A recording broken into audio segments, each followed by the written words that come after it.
আসসালামু আলাইকুম। আশা করি সবাই অনেক অনেক ভালো আছেন। আলহামদুলিল্লাহ, আজকে আমরা 3 বিঘা জমিতে ধান লাগাবো, যার জন্য সকাল সকাল চলে এসেছি আমাদের ধানের চারার উপরে ধানের চারা ধোয়ার জন্য। আমরা গতকাল এই চারাগুলো উঠিয়ে রেখেছিলাম, যার কারণে আজকে আমরা শুধু চারাগুলো ধুয়ে নিয়ে চলে যাব আমাদের জমিতে ধান লাগানোর জন্য। আল্লাহর রহমতে এই 3 বিঘা জমিতে ধান লাগানো শেষ হলেই আমাদের এবারের বছরের মতো ধান লাগানো শেষ হবে।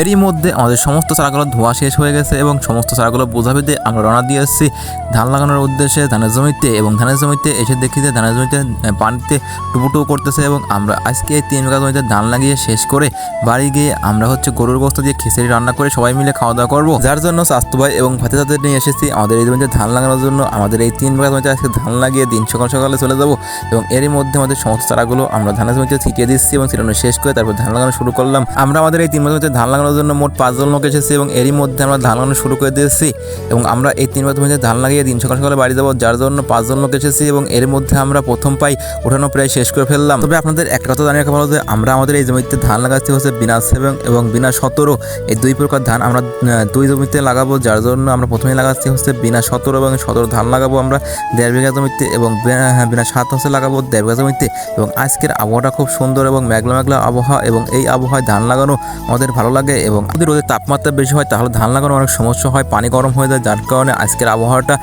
পারফেক্ট ধান লাগানোর জন্য। এরই মধ্যে আমরা 1 বিঘা জমি ধান লাগা শেষ করেছি, তারপর আমরা হালকা একটু রেস্ট নিয়ে আবারও শুরু করবো ধান লাগানো।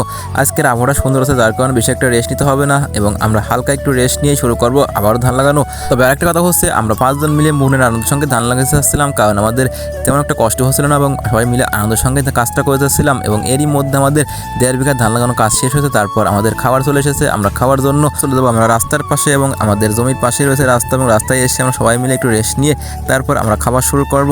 আলহামদুলিল্লাহ, আমাদের 1.5 বিঘা জমিতে ধান লাগানো শেষ হয়েছে, তারপর আমরা চলে এসেছি আমাদের জমির পাশেই রাস্তা এবং রাস্তার পর এসে আমরা সবাই মিলে একটু রেস্ট নিয়ে তারপর আমরা খাওয়া দাওয়া শুরু করলাম। এবং আমাদের জন্য খাবার এসেছে মাছ তরকারি এবং ডিম ভাজি, সবাই মিলে আমাদের যার মতন ভাত এবং প্লেটে উঠে নিয়ে তারপর আমরা খাবার শুরু করলাম এবং খাবার শেষ করে আবারও ধান লাগানোর কাজ শুরু করব। আমাদের মোট 3 বিঘা জমিতে ধান লাগানো লাগবে, যার কারণে আমাদের এর মধ্যে 1.5 বিঘা জমিতে ধান লাগানো শেষ হয়েছে, তারপর আমরা খাওয়া দাওয়া শেষ করে চলে যাবো আবার ধান লাগানোর জন্য। এবং এর মধ্যে একটু দেখছিলাম প্রাকৃতিক সৌন্দর্য, এই মাঠের সমস্ত জমিতে ধান লাগানো হয়েছে এবং দেখতে খুব সুন্দর লাগতেছিল। তার কিছুক্ষণ পরে আমরা ধান লাগানোর কাজ করছিলাম, কিন্তু আবহাওয়া একটু মেঘলা মেঘলা ছিল এবং মুষলধারে বৃষ্টি শুরু হলো এবং বৃষ্টির মধ্যে আমরা সবাই মিলে দাঁড়িয়ে বৃষ্টির ফিলটা নিচ্ছিলাম এবং দারুণ লাগতেছিল, সবাই মিলে একটু আনন্দ করতেছিলাম এই বৃষ্টির মধ্যে। আলহামদুলিল্লাহ, এই অল্প সময় বৃষ্টির কারণে আমাদের জমিতে পানি হয়ে যায় এবং আমাদের ধান লাগানোর জন্য সুবিধা হয়। এরই মধ্যে আমাদের ধান লাগানোর কাজ প্রায় শেষ হয়ে গেছে এবং আবহাওয়া একটু খারাপ থাকার কারণে আমাদের ধান লাগানো একটু দেরি হয়ে যায়। সবাই ভালো থাকবেন এবং আমার জন্য দোয়া করবেন। আসসালামু আলাইকুম।